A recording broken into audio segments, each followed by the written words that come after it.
For those of you wondering what this is, it's not a cup of coffee.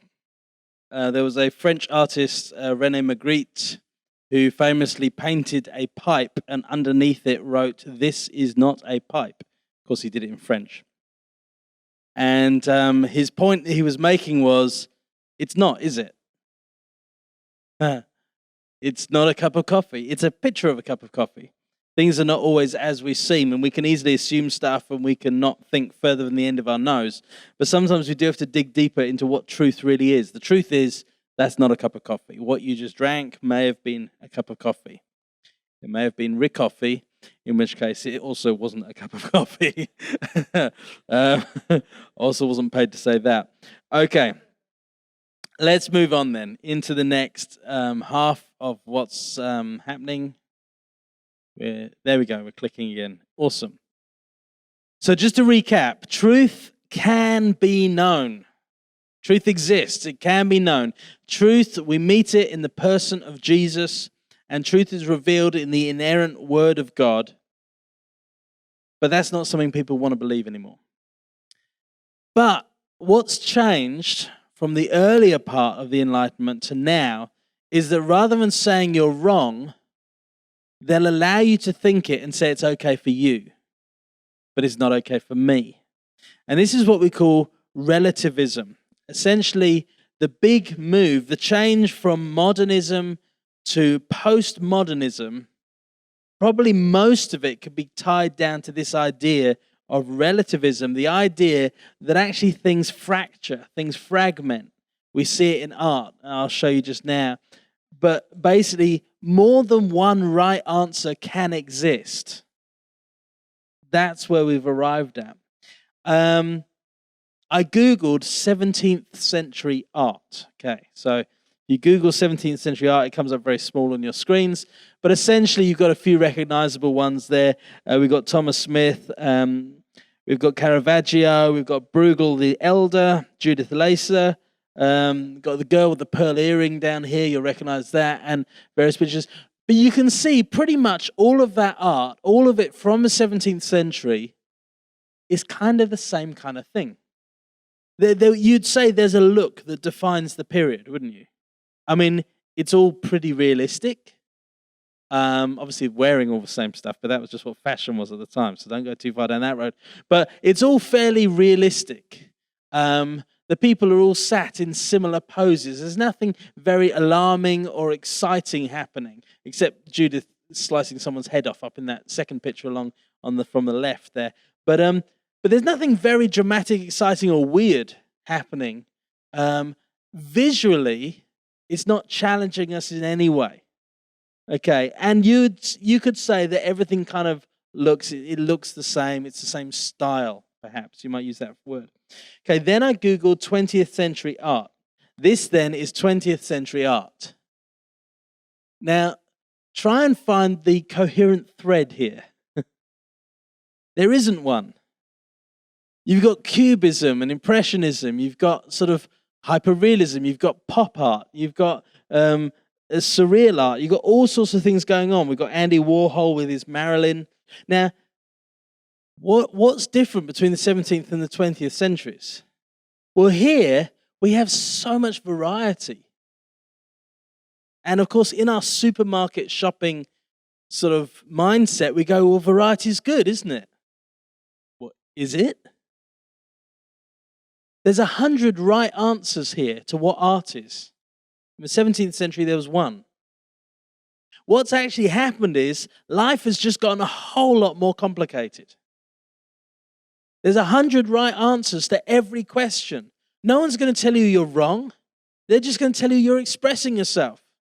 And so the person who chooses to do squiggly doodles all over the page, like Jackson Pollock, he's getting art right. He's doing it right. But so is Hopper right next to him. But is it art? Of course it's art. It's 20th century art. This isn't even postmodern. This is just modern art. You get to postmodern, then you got things like a urinal stuck on the wall in the museum called The Fountain. I'm like, hello? You go to the Tate Modern in England, and there's like house bricks arranged on the floor, just like the guys who lay pavement driveways with house bricks. Except it wasn't a labourer who did it, it was an artist, and therefore it's art. But it's all right. Everything's right. All the answers are right. What does that mean? It means that we have totally lost any concept of there being an absolute, of there being a single answer to a single question. The one and the many, we no longer are looking for a one answer to answer the many questions. We're looking for many answers to the one question. It's like turned it on its head. It's this weird thing. We find it in speech as well. Famous quote from the philosopher Michael Jackson, "I'm bad." What did he mean by "I'm bad"? What he meant was he was super excellent and fine and smashing, thanks very much. He meant that he was superb. That's what he meant by "I'm bad." He said so himself in his autobiography, Moonwalk. He was speaking about this. He says, no, the guy comes back into the hood and he's trying to impress the guys and tell them that, he's doing all right. Actually, he's still got it. So he says, "I'm bad." What he means when he says "I'm bad" is actually, I'm all right. Turning language on its head. Now, that wasn't a new thing. The word bad had been used to describe something good for years. I mean, since 1897, it was first recorded used in that way. If you look up words like sick or wicked in the Oxford Dictionary today, at the top it will tell you something negative, and at the bottom of the list it will tell you something positive. Language no longer has specific meaning. We touched on that a little bit at the end of the last session of philosophy we did. This idea that basic communication is compromised by subjective thinking and subjective use of language. It's no wonder that when generation gaps appear in society, people say things like, "It's just like we speak a different language." Well, you actually do. That's the reality. The reality is that a modern generation raised on modern thinking or postmodern thinking are using actual language even differently to the way that their parents were using it. And so all these divides come in more and more and more. There were other movements, guys who were trying to hold the line with empirical thought, hold the line with rational thought. Guys like Bertrand Russell, an example of that. He was part of what was called the analytic philosophy movement. Essentially, it was recycled empiricism, drawing ideas from the logic found in maths. But for the most part, people were not embracing sensible thought processes. They were kind of, let it go, don't hold it back any, oh dear. Okay, so this is relativism, is the main thing we're looking at here. And so while modernism emphasized rationality, functionality, and technological progress, postmodernism doesn't believe in the possibility or even the desirability of order, or rationality, or functionality. And so why is it that one of the leading technological firms on the planet would produce a beautiful piece of phone which folds in half if you put it in your pocket? Because it's more important that it's pretty than that it works. That's postmodernism. Really. That's the reality. And so they got all the way to production, and no one had realized that if you put it in your pocket and sit down, the thing folds in half. Leading technological manufacturer on the planet. How is that possible? Well, because actually the postmodern mindset doesn't think, how rugged is it? It thinks, how thin can we make it? It's a different way of thinking. It's just all about making it what you want it to be. There's 100 right answers. There's no one correct answer. Now, the challenge is with this, whereas in previous periods we saw dramatic changes, we saw kings being executed in the streets, blood running through the streets of Paris, we saw the American Declaration of Independence, a document that was signed, sealed, delivered, not by Stevie Wonder. We find these moments in history that defined changes That doesn't happen with the transition from the modern to the postmodern era. What we have is a gradual change. In fact, much of our current society still harks back to the Enlightenment. So our legal system, even to a certain extent our capitalism, a lot of it harks back hundreds and hundreds of years. In many ways, our political system still harks back to Rome or even Greece. So those things have not been reformed by this new thinking, but certain things have, and we begin to see the impact at one end of the scale, and now faster and faster is beginning a domino effect through everything else. And so ultimately it will impact on law, ultimately it will impact on politics and the way that nations are run. But for now, it's primarily impacting on morality and the way that people live, not the way that people rule, but the way that personally I rule my own life. And so that's where it's impacted the most. One of the big movements of the last 100 years has been the sexual revolution. And one might say that one of the starters of this whole thing was a gentleman called Sigmund Freud. I love this quote from him. I was making frequent use of cocaine at that time. That basically sums up most of his theory. He was a real weird guy. He often fantasized of committing incest with his mother. No, that's not the most gross thing I'm going to tell you this evening. And so it's no wonder that he was one of the guys who first came up with what he called the Oedipus syndrome, where a man would want to supersede his father, basically kill his father and become his father. So that was weird, the Oedipus complex. But one of the things that he really brought to the fore was the idea of sexual energy. Now, if we remember that Nietzsche had talked about the raw energy of wanting to conquer the Übermensch, the man who was going to conquer all, Marx had talked about how the work that we do is the thing. So there's these driving forces. Again, this idea of the one and the many. What is the one thing that is my entire motivation? Back Thales had said water was the one thing that held the world together. Nietzsche had said power was the one thing that holds everything together. Whoever holds the power holds the keys to life. Marx said whoever holds labor, because labor ultimately is our productivity. Whoever holds the keys to that holds the keys to life. Freud says, no, the thing that is the one thing that holds everything together is sexual energy. And here we begin to see in society a change where everything comes to be about sex. And so his idea there, it kind of impacted on across all of culture. I have a quote here from, it's not on there, it's here. I shall read it for you.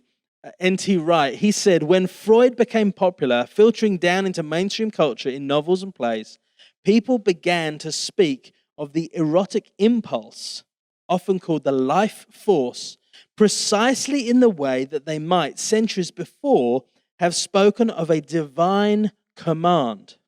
One should not resist. One could not resist.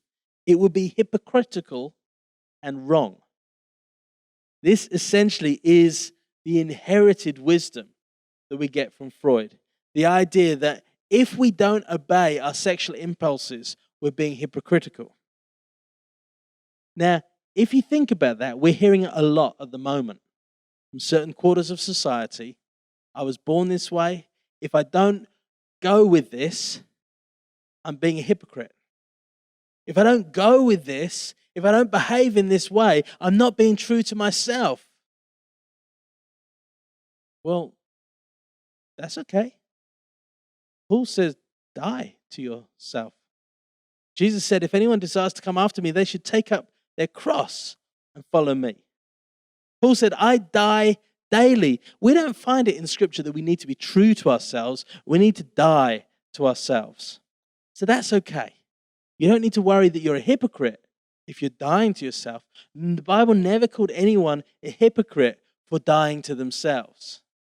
They get called hypocrites for other things, Like when we say that we're not doing something and we secretly are, or something like that, then maybe you could be a hypocrite.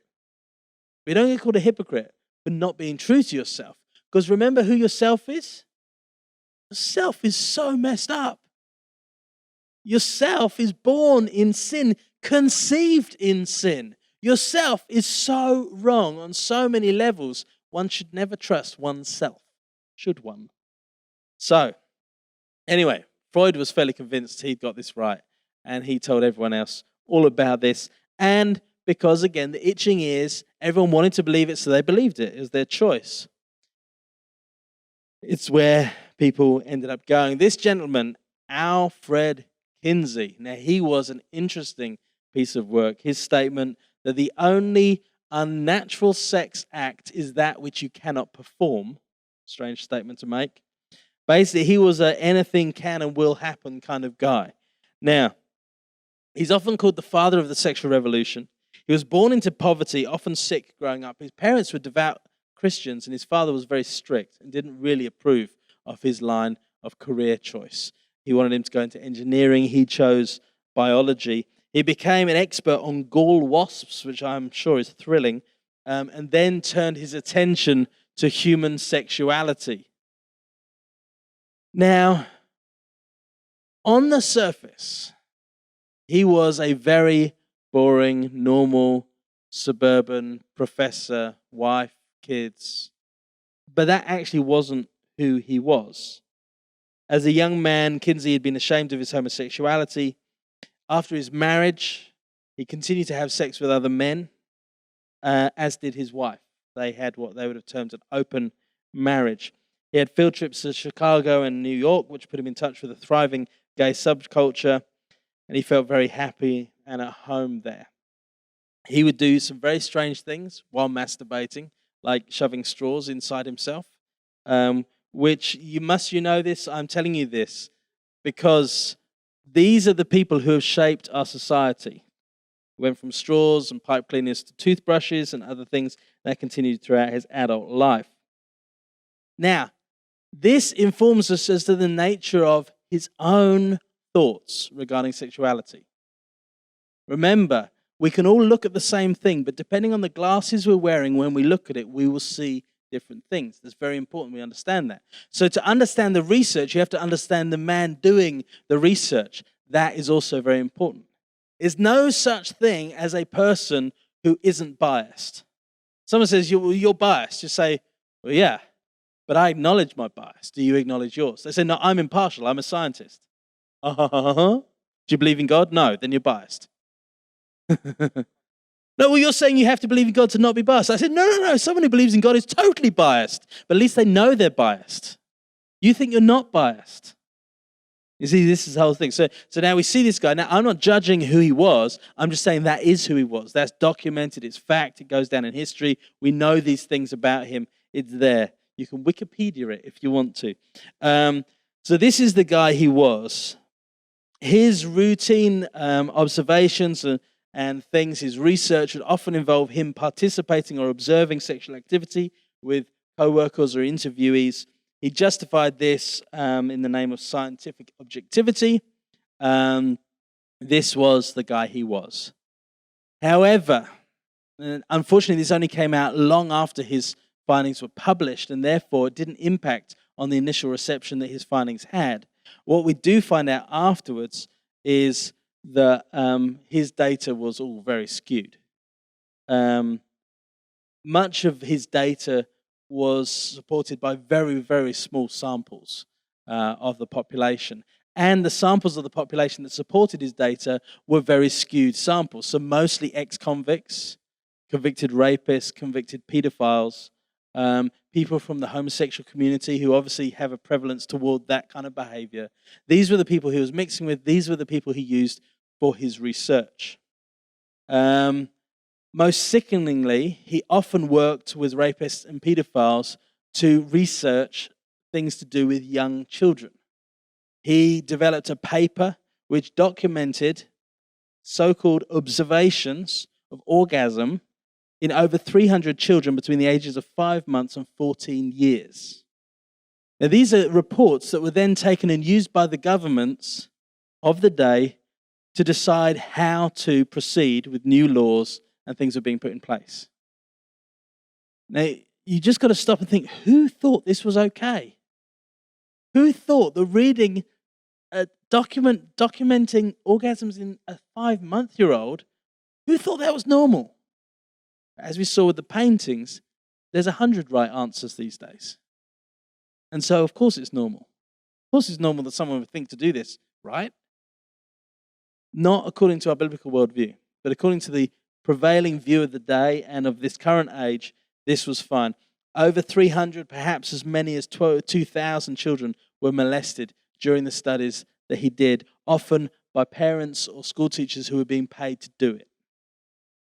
This was the research. One of Kinsey's sources was an Arizona pedophile called Rex King. He had raped over 800 children.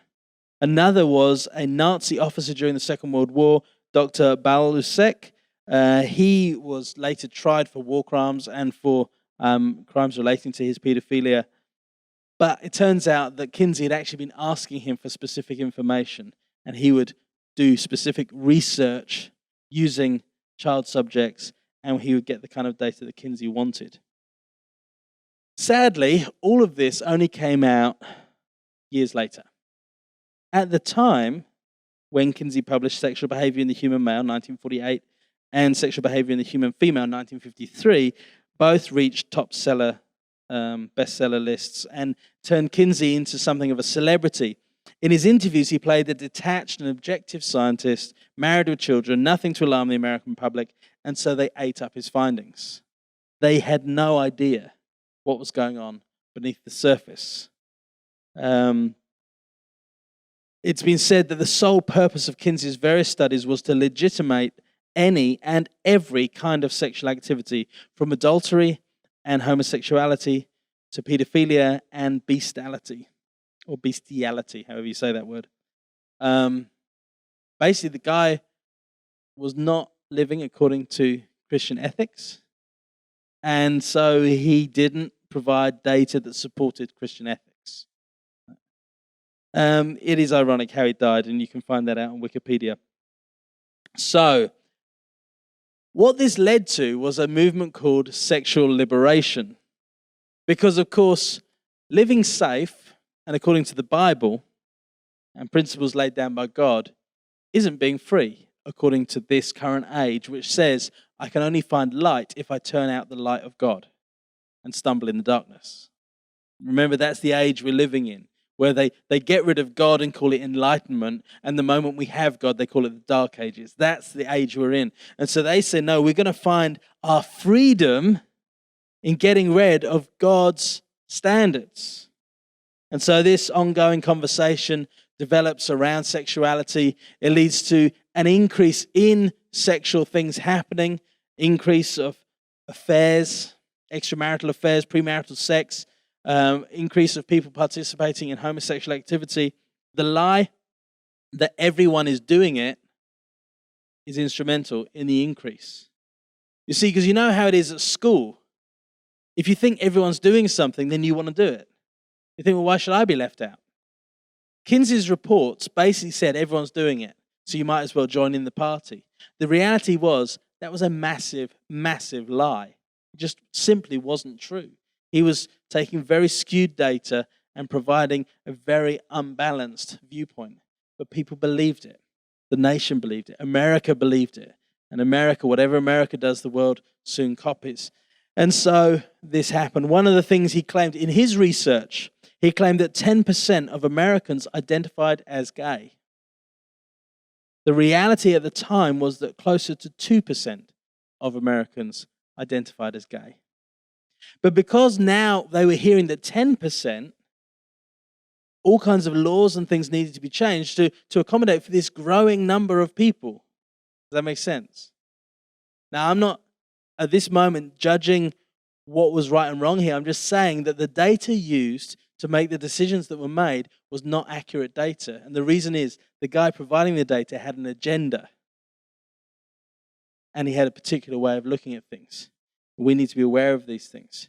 Because of his research, it normalized things like having an affair, having sex before marriage, whereas that hadn't been normal. Now his research made it look like that was normal. So then everyone's like, oh, it's normal. I don't need to feel bad about these urges and these desires. And so pair that with Freud's idea that we have this like sexual energy or this life force that can't be resisted. People are going, well, I feel that urging, and it must be okay, because Kinsey, who's a very reasonable chap, married with kids, he says it's fine, so I'm just going to go with the urges. And so suddenly society is just dropping all of its moral standards because of this stuff. Things like erotic books being unbanned or published for the first time, relaxation of laws regarding pornography, magazines like Playboy coming online. Hugh Hefner was a big follower of Kinsey and basically built his whole ideology from Kinsey's research and philosophy. At the same time, the Hays Code, which had stopped lewd films, films with sex references or violence or those sort of things, basically anything that wasn't family friendly had been kept out of cinemas because of what was called the Hays Code. It was a self-imposed code of filmmaking that Hollywood had created for itself. At this season, Hollywood says, well, there's all these natural things that we want to explore, like sex, but we can't because of the Hays Code. Let's do away with that, and let's rather have age ratings on the movies. If we have age ratings, then we can explore all these new things that we want to explore, but we won't corrupt the children, we'll just corrupt the adults. And so they start going with age ratings instead of having a universal code for filmmaking, which again enables nudity and sex and violence to flood our small and big screens like never before. Sexual liberation is a false construct. It does not exist. You cannot be free if you're allowing yourself to live in a way that God hasn't ordained for you. You can't be free, not truly free. Sexual promiscuity does not make you free. It leads to bondage. Studies have shown this. Unmarried teens that have sex are more inclined towards depression and suicide. We don't know if they're depressed because they're having sex or they're having sex because they're depressed, but there is a definite pairing up there. The incidence of depression in teens having sex are higher than incidence of depression in teens not having sex. There's a clear correlation in those statistics there. And what we know is that sex is wonderful. That's the thing. That's the criminal thing here. Sex is wonderful. And it should be enjoyed by everyone who God created to have sex. Except that he just gave us guidelines how we go about doing that. Like, you only do it with one person and you marry them first. That's fine. And that the sex would be the kind that's useful for reproduction.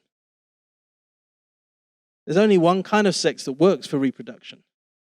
That's the kind that God invented. And so these things, when you listen to a traditional marriage ceremony in a traditional church, it says that marriage is for babies.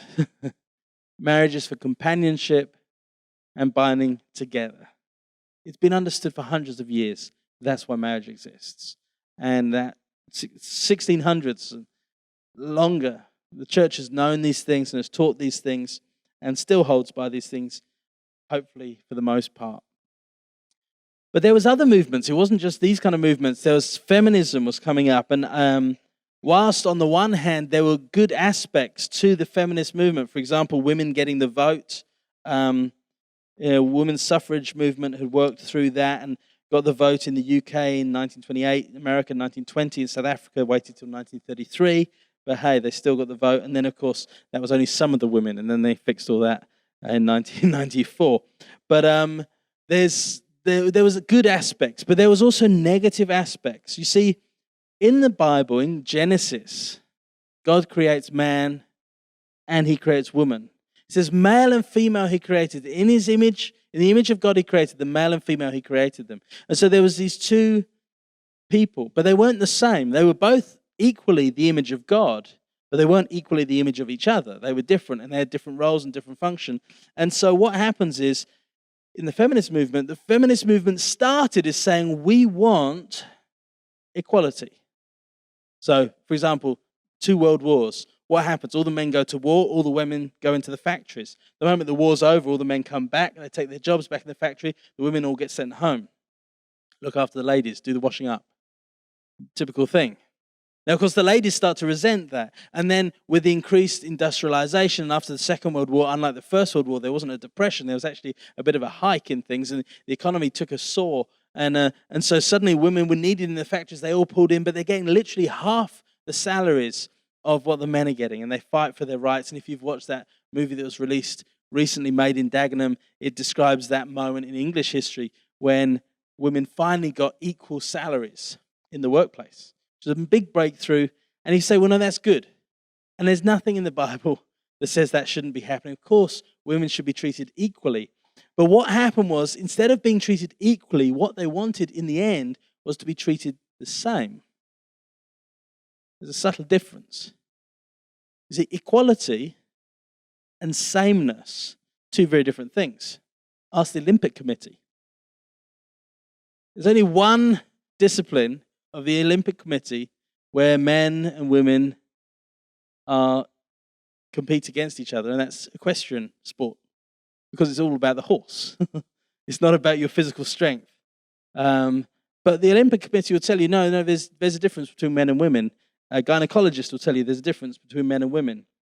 There are differences between men and women. But what happened with the feminist movement was what started as something that was quite focused and quite useful in bringing a good measure of respect and honor to women, became something that actually robbed them of respect when it started being, okay, let's dress the same. And now you have things like the Free the Nipple movement hashtag, where, if guys can go topless, why can't girls?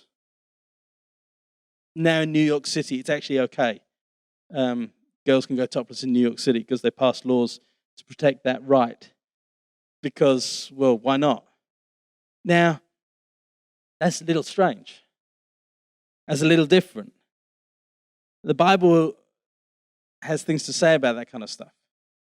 It directs us in a certain way. You see, we know, research has been done on these things, that men struggle to focus on the deep thoughts a woman has if he's actually looking at deep cleavage instead. He just can't get past it. It's a problem for him. He's not going to cope with that. And we know that's the truth. And so the woman doesn't do herself a favor. Now, hear me on this, because there's a lot of shame culture that gets brought up here. And particularly in an African culture, often things are said like, this woman, she was asking for it and she was raped and it was because of a skirt she was wearing. It's like, no, that's rubbish, man. If you're going to rape a woman, you're a criminal. And you're not listening to God, and you're not following his commands. Okay, so don't blame rape on a woman's skirt. That is sick, and that is wrong. But if a woman wants to be known for her great intellect, cover up. You can't have both. Scientifically proven, you can't have both. Just the way it is. Now, Paul talks about this. He says, women should adorn themselves in respectable apparel with modesty, self-control, not braided hair, gold, pearls. He talks about the things that at that time were like the real trashy stuff that people would wear. They kind of drew attention to their looks and who they were and their status, the bling-bling of his generation. That's what he mentions there. He mentions the bling, and he says, don't dress like that if you want to be known as someone who is professing godliness. Now, it's the same for guys, to be honest. Because if you just want to be known for your sort of muscle vest, well, you'll be known for that, but that is all you'll be known for. And the challenge is that currently with modern media and these sort of things, I can take photos on my holiday and put them on Facebook, but that guy I know at church, he's not looking at it on a beach in the sun. The bikini I'm wearing isn't in the context of sun, sea, and sand. It's in the context of him in his bedroom. And now that's weird. I wouldn't come to church in that. Why would I let him watch me in his bedroom wearing that? You know what I'm saying? It's like, these are things we actually need to think through. naked babies, all these things. The things that we put onto the internet, which are there forever now. I mean, like, once it's there, it's there. So you can't take that stuff away. You've put it there. And what you're doing is you are showing people how to think of you. So if all your photos have you with a beer, that tells me how to think of you. If all your photos show you in fitness gear, where like nothing is left to the imagination, now what am I going to think about you? We create the image of ourselves that we want people to have. But remember, God is not into the physical, the external, as much as we often are. He tells Samuel, when Samuel's trying to choose the new king of Israel and he's swayed by all these hunky blokes who've just walked in, God says, the Lord sees not as man sees. Man looks on the outward appearance, but the Lord looks at the heart. I don't think it's important to God that we get to wear whatever we want. I don't think that's important to God. We don't want to create a shame culture, like I said, where women feel pressured into looking ugly. That's not right. Women should be allowed to feel beautiful. That's cool. But there's a difference between beautiful and trashy. And I think most Christian ladies hopefully will discover where that line is. And guys as well need to also consider these things. The Bible says, don't copy the behavior and customs of the world, but let God transform you into a new person by changing the way you think. Then you will learn to know God's will for you, what is good and pleasing and perfect. See, there's so much of this is wrapped up in the way we think. If I think a certain way about the way I dress, then that's going to lead me in a certain direction. Of course, so much of the way the fashion is marketed is because of this sexual revolution that was caused by guys like Kinsey saying it's perfectly normal for women to want to walk around naked. Actually, it's not. Because since the Garden of Eden, we've known that nakedness causes shame. And who was it who was the first tailor? The first good one? I mean, Adam and Eve tried stuff. They did the fall collection with autumn leaves. But it was God who got serious in textiles, and he provided them with skins of animal that covered them properly and was an efficient covering for their shame. And we need to continue to have that train of thought. We cover our shame, not that our bodies are sinful in the context of marriage, but pretty much every place outside that, they're going to get us in trouble. So just be considerate of that. Now, obviously a big role player in this is the media. Not just in the way people dress or the way they socialize with each other, social media, those sort of things, but also just in our understanding of sex and sexuality. Someone did some research into Friends. He was actually a fan of the show. I don't know that he'd be pleased that I'm using his statistics that he works so hard on to talk about it in this way. But when we look at a show, for example, like Friends, which was actually probably not as bad as some of the shows that are around today, he did the research and he was basically looking at what was the average number of sexual partners that the stars of the show had, or rather the characters of the show had. Now, on average, the males were having 25 sexual partners in a 10-year period. 25 sexual partners in a 10-year. That's the average. The highest actually scored over 50, and the least just over 10. But the average was 25 sexual partners.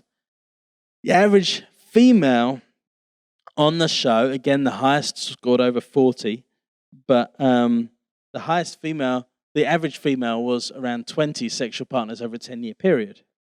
Now, in reality, even the Kinsey Institute acknowledged that these figures are way off mark. The average for a male in the real world over the same period would have been 7. An average for a female over the same period, according to the Kinsey Institute. Remember how weird they are? According to the Kinsey Institute, the average for a male would have been 4. So what we can see here, a female, is 4. So male 7, female 4. Now, that's an average, so some people aren't having any sex and some people are having more than that, but it's an average. So what you can see is a complete imbalance between what we're seeing portrayed on TV, frequency, and the amount of partners of premarital sex, And then we see a complete difference between what is portrayed and what is the reality within society. But what happens? It's the everyone's doing it factor. Everyone's doing it. So what I see reinforced again and again and again on the screen is that everyone's doing it. So now in my mind, I think I'm missing out. And so I start to strive towards that thing. The thing that I want, it becomes my focus, it becomes my goal. And so what does this lead to? Well, it leads to a glorifying of sex before marriage. It leads to, ultimately to the death of family. It's interesting that as long ago as Plato, 350 years before Christ, Plato's Republic, he had this idea of a society where children, he had no mechanism for creating children outside of normal biology. And so in his mind, the furthest he could go was that children would be separated from the children at birth and raised by the state. This was his idea, Plato's Republic. They would be raised for their function and for what they would be best suited to. And they'd be either trained as a soldier or a worker or a politician according to their obvious skills. Now, Aldous Huxley, he developed this idea in a book called The Brave New World. He actually had the children born out of test tubes, which was new technology at the time, or maybe even just still science fiction for them at the time that he was writing. But certainly his technology is very much available for us today. The Brave New World, in his story, he saw a world where monogamy is banned by law and frowned upon by society, where romantic love and natural birth and parenthood are regarded as the basest forms of savagery.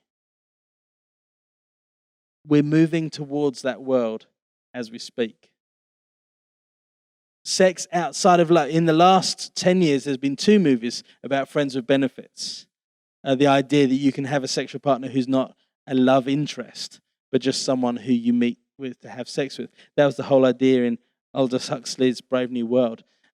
George Orwell wrote 1984, which again took some of these ideas even further. The idea of a state that would control everything, would breed people according to their purposes and what they needed them for, where love and marriage and things like that would be banned, particularly between certain groups of people and all sorts of stuff like that. And you've got to look at this thing and say, these guys actually were prophets. They were speaking of where certain people want us to go. And there is a movement towards some of this thinking. Already the technology exists to create children without the need for a married couple, a male and a female. Therefore, the family is obsolete already. Like medically speaking, the family is obsolete. We don't need it to produce the next generation. Psychologically, people are saying we don't need it to produce the next generation either. It's a scary world we live in. At the same time, we're constantly being told we need to be tolerant of all these new ideas. Remember the page of art that we saw? All those different paintings, all those different styles. We need to accept that all of that is art. The question was asked, is it art? Yes, all of this is art. Everything is right. There's 100 right answers to the same question. This actually happens, even in school now. My child's in grade 4. They're being taught maths, and they're being taught the wrong way to do it. And when the teacher staff were asked, how is it that you can mark this wrong answer as right? They said, oh no, we'll fix it all in grade 6. So they're actually teaching them how to do it wrong so they can teach them how to do it right later because they don't want to confuse them. I'm like, seriously? It's just maths. It's like the only discipline in which there can only be one answer. Like we've only taken maths, and now maths, you can arrive at 2 different conclusions. How is that possible? But that is the world we live in, and we're told we need to exercise tolerance towards this kind of world where there's 100 right answers to the same question. Totally. Fix the foundation after the house is built. We're told to coexist. We're told that everyone just needs to get along. That we need to be, we all serve the same God anyway. Well, how is that possible when Hindus have more than one? But anyway, beside that, we don't even serve the same God as some of the guys who only have one God. And the point is, all religions make exclusive truth claims. All of them do. Jesus was a big one for doing that. He said, no one comes to the Father except through me. There's only one way you can be saved. Okay. That's an exclusive truth claim. How can we agree to disagree when we know that the very foundation of our faith is an exclusive truth claim, a claim that what we believe is the only truth. We can't compromise on that. Now, it doesn't mean we have to be unpleasant to people. It doesn't mean that we should march in the streets chanting hate and stuff against other people of other persuasions. What it does mean is we shouldn't compromise on the things we believe. We've got to understand that we're not up against people here. The weapons of our warfare are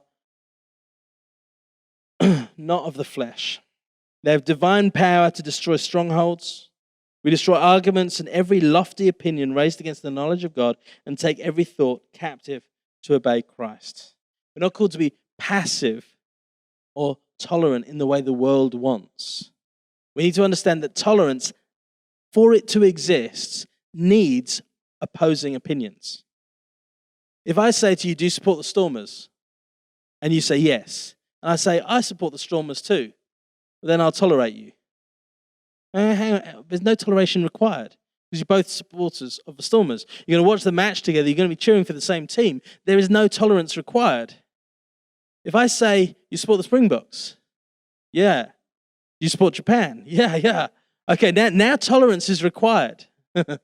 Now we need to learn to coexist because we actually have very different viewpoints. That is the situation we find ourselves in. We believe something that other people don't believe. We need to learn to be kind, generous, display all the gifts of the Spirit towards love, compassion, kindness, gentleness, self-control, not losing our rag when someone tells us that we're wrong, but being self-controlled. We need to understand these things, and we need to continue to speak. When in the early church they were told, be quiet, stop preaching. They were even told it by some people who were supposedly of the same faith as them. They said, whether it is right in the sight of God to listen to you rather than to God, you must judge. For we cannot but speak of what we have seen and heard. We heard about Luther, who stood and said, here I stand, I can do no other. We need to be those who say, I know what I believe, and I am persuaded, and I cannot remain silent. When we started, we said, why do we need to learn about these things? Why do we need to learn about weird people who do weird things and hurt themselves in strange ways to amuse themselves in even more bizarre fashion? Why do we need to know about these people? Because every one of those knew someone who could have said, that's a bad idea. But instead said, what a wonderful new idea. Every one of those people, guaranteed, knew someone who knew Jesus. Just the law of separation, like what is it, 6 stages of separation or whatever. Everyone knows everyone if they talk to their neighbor or whatever it is. Kinsey must have come into contact, besides his own parents who are devout Christians, must have come into contact with the truth on numerous occasions. Adolf Hitler must have come into contact with the truth on numerous occasions. What was it about the people surrounding these people that allowed them to rise up and become the men they became? Silence is what happened. There weren't the voices. And where there were voices, they were quietened very quickly. For us, we need to know the truth exists. It can be known. We meet truth in the person of Jesus. And truth is revealed through the inerrant word of God. We have our plumb line. We have truth. We can't be quiet about truth. Otherwise, we're no better. Remember the guy said, they came for this lot. I didn't speak up because I wasn't one of them. Didn't speak up because I wasn't one of them. Didn't speak up because I wasn't one of them. Then they came for me. There's no one left to speak for me. We cannot remain silent. We need to speak. We need to speak the truth in love. Here endeth the lesson.